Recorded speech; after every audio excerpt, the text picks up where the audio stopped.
46 degree Celsius. ये तापमान भारतीय कई शहरों के लिए नया नहीं है, लेकिन जब यही तापमान यूरोप तक पहुंचता है तो स्कूल बंद होने लगते हैं, जंगलों में आग फैल जाती है और सरकार लोगों से कहती है जरूरत ना हो तो घर से बाहर ना निकलें। सवाल ये नहीं कि यूरोप में गर्मी बढ़ रही है, सवाल ये है कि अचानक ऐसा क्यों हो गया। क्या ये सिर्फ एक हीट वेव है या धरती हमें किसी बड़े खतरे के लिए चेतावनी दे रही है? कुछ लोग कहते हैं कि ये मौसम का बदलाव है और कुछ लोग कहते हैं इसके पीछे इंसानों की सबसे बड़ी गलती छिपी है।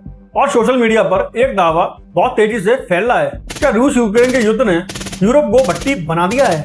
आज हम अफवाह पर नहीं तथ्यों पर बात करेंगे और वीडियो खत्म होते होते आप खुद तय करना कि यूरोप का इस भीषण गर्मी का असली कारण क्या है। तो नमस्कार दोस्तों, मैं हूं अमित। शुरू करते हैं। पिछले कुछ सालों से यूरोप में गर्मी हर साल नया रिकॉर्ड बना रही है। कई शहरों में तापमान 40 से 50 डिग्री सेल्सियस तक पहुंच रहा है। लेकिन समस्या सिर्फ तापमान नहीं है, असली खतरा है लगातार कई दिनों तक पड़ने वाली गर्मी।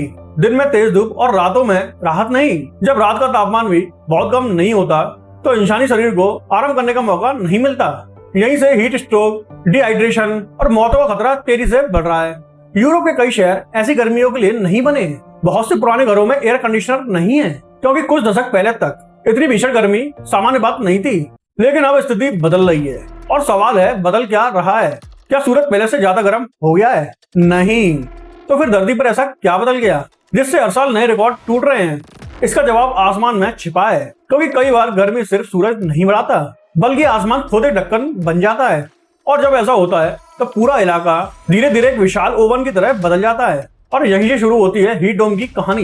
हीट डोम दिखाई नहीं देता, लेकिन शहरों को भट्टी बना देता है। हीट डोम नाम थोड़ा अजीब लगता है, लेकिन इसे समझना बहुत आसान है। कल्पना कीजिए आपके गैस पर एक बर्तन रखा है और उसके ऊपर एक ढक्कन रख दिया। कुछ मिनट बाद उसकी गर्मी बाहर नहीं निकल पाएगी।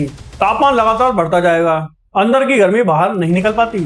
ठीक यही चीज आसमान में होती है। कभी कभी किसी बड़े इलाके के ऊपर हाई प्रेशर सिस्टम बन जाता है, जिस सिस्टम गर्म हवा को ऊपर उठने नहीं देता। हर दिन सूरज धरती को गर्म करता है, लेकिन वह गर्मी बाहर नहीं निकल पाती।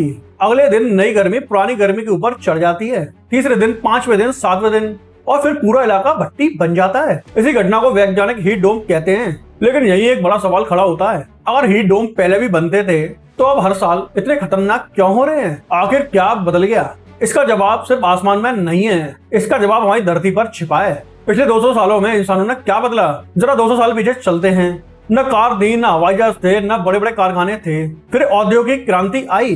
कोयला जला, तेल जला, गैस जली, फैक्ट्रियां बढ़ी, दुनिया तेजी से विकसित हुई और लोगों की जिंदगी आसान हो गई। लेकिन हर सुविधा की एक कीमत होती है और यही कीमत धरती ने चुकाई। जब कोयला, तेल और गैस जलती हैं, तो कार्बन डाइऑक्साइड और दूसरी ग्रीन हाउस गैस वातावरण में पहुंचती हैं। ये गैसें सूरज की गर्मी को अंदर आने देती हैं, लेकिन उसे पूरी तरह बाहर जाने नहीं देती। नतीजा, धरती धीरे धीरे गर्म होने लगती है। यही वजह है कि आज हीट डोम पहले से ज्यादा खतरनाक होते जा रहे हैं, क्योंकि उनके नीचे की हवा पहले से ज्यादा खतरनाक है। यानी हीट डोम समस्या है, लेकिन उसकी ताकत बढ़ते वैश्विक तापमान से होती है। अब एक और सवाल, अगर पूरी दुनिया गर्म हो रही है तो यूरोप भी सबसे ज्यादा चर्चा में क्यों है? भारत में तो 45 से 48 डिग्री तापमान हर साल देखने को मिलता है, तो फिर यूरोप में 42 से 45 डिग्री तापमान पर इतनी चर्चा या इतनी गर्मी क्यों हो रही है? यही इस कहानी का सबसे दिलचस्प हिस्सा शुरू होता है। तो अब सब्र करिए। भारत 46 डिग्री सेल्सियस तापमान झेल लेता है, लेकिन यूरोप क्यों टूट जाता है? यही सवाल लाखों लोगों के मन में आता है। क्या यूरोप के लोग कमजोर हैं? नहीं, असली वजह है उनका मौसम और उनकी तैयारी। यूरोप की जलवायु सदियों तक संतुलित और ठंडी बनी हुई है। वहाँ के घर ठंड रोकने के लिए बनाए गए। मोटी दीवारें, छोटी खिड़कियां और कई पुराने घरों में तो एसी की या एयर कंडीशनर की जरूरत नहीं पड़ती थी। लेकिन जब वही घर 45 डिग्री तापमान को झेलते हैं तो वे गर्मी को अंदर रोक लेते हैं। यानी जो घर सर्दियों में सुरक्षा देते थे, आज वही घर गर्मियों में मुसीबत बन रहे हैं। गर्मी सिर्फ इंसानों को नहीं मारती, पूरे सिस्टम को हिला देती है। जब तापमान बहुत दिनों तक ऊपर रहता है तो उसका असर सिर्फ शरीर पर नहीं पड़ता। रेल की पटरियां उखड़ने लगती हैं, सड़कें पिघलने लगती हैं, बिजली की मांग रिकॉर्ड तोड़ देती है, नदियों का पानी कम होने लगता है और जंगल आग पकड़ने लगते हैं। यानी एक हीट वेव पूरे देश की अर्थव्यवस्था को चौपट कर सकता है। लेकिन यहीं से एक नई बहस शुरू होती है, वो भी सोशल मीडिया पर। कुछ लोग कहते हैं आज जो गर्मी बढ़ रही है वो युद्धों की वजह से हो रही है, जैसे कि रूस यूक्रेन, ईरान अमेरिका की वजह से। उनका तर्क है हजारों मिसाइलें, हजारों धमाके, जलते तेल के डिपो और भारी सैन्य मशीनें इतना प्रदूषण फैलाती हैं कि मौसम बदल जाता है। पहली नजर में ये बात सही लगती है, लेकिन क्या विज्ञान भी यही कहता है? यही सच और अफवाह अलग हो जाते हैं। क्या युद्ध सचमुच यूरोप की गर्मी का कारण है या ये आधा सच है? इस सवाल का जवाब देने से पहले एक बात समझना बहुत जरूरी है कि युद्ध कभी भी पर्यावरण के लिए अच्छा नहीं है।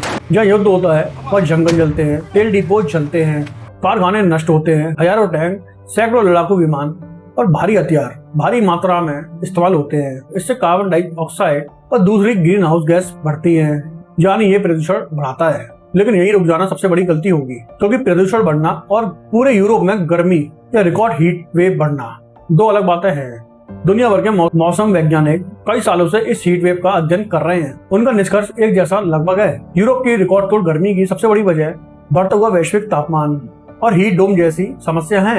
युद्ध इस समस्या को बढ़ा सकता है, लेकिन उसे पैदा करने वाला मुख्य कारण नहीं है।